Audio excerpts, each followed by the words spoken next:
current state between Marvel and DC in their movies.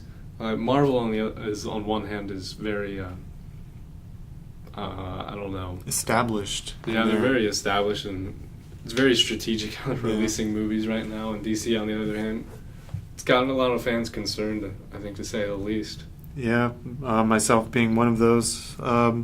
DC definitely took a lot longer to get into the movie universe, but recently 9 movie dates were released from 2016 to 2019, and for Marvel or for DC? For DC, Marvel's no, DC's was 2020. I apologize. And the Marvel universe is supposed to end in 2019. The movie actors' contracts and all, which a lot of people are speculating to be a huge Avengers Guardians of the Galaxy mashup. Really? Yeah, That's supposed to happen. Yeah, which I think would be definitely pretty badass, in my opinion. Definitely get a lot of viewers, make a lot of money for Marvel. They definitely deserve to be as big as they are right now because they've planned it all out and got amazing actors to play the roles. That's surprising coming from the DC Graham.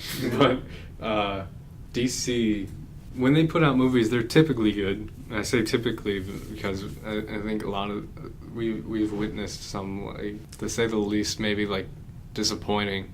I would say Superman Returns could be a good example. Yeah.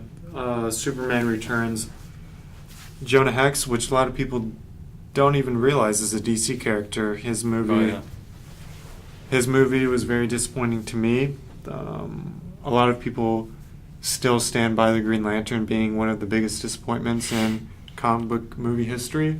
Watchmen, I think, kind of was too. Yeah. Watchmen had a very mixed reception. Yeah.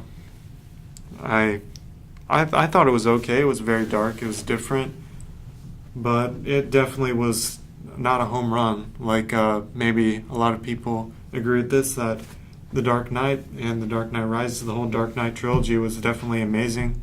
I think Christopher Nolan did an amazing job, and most of the other viewers out there and other Batman movie producers and directors have agreed on as a whole.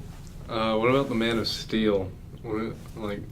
A lot of people seem to either love it or I don't know if it's hating. Probably disappointed.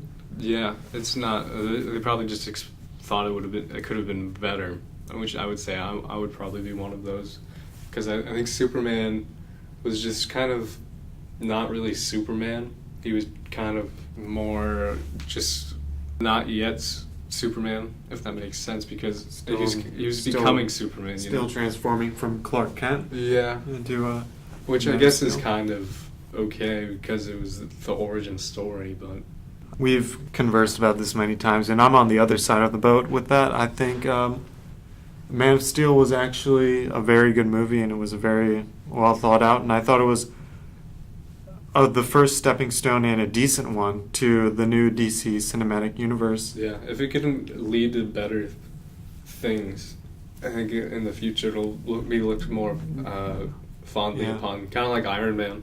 And in recent news, did you see where the Superman versus Batman movie, it was supposed to be coming out the same day as Captain America 3, and they recently changed the date from Superman versus Batman, changed their date. Yeah, to March. Do I think that DC was afraid of Marvel taking viewers? Maybe not necessarily afraid, but I would say Marvel wasn't really backing down because they're pretty well established at the moment.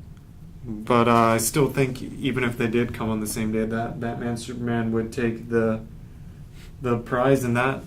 But I think DC did a very good decision on moving the dates because, in general, for us comic book fans, some of us don't want to watch 2 movies on the same day. Some of us do. I think it's just better for the community as a whole that they're both on separate dates. We don't have to argue over them and just can enjoy both while they're there.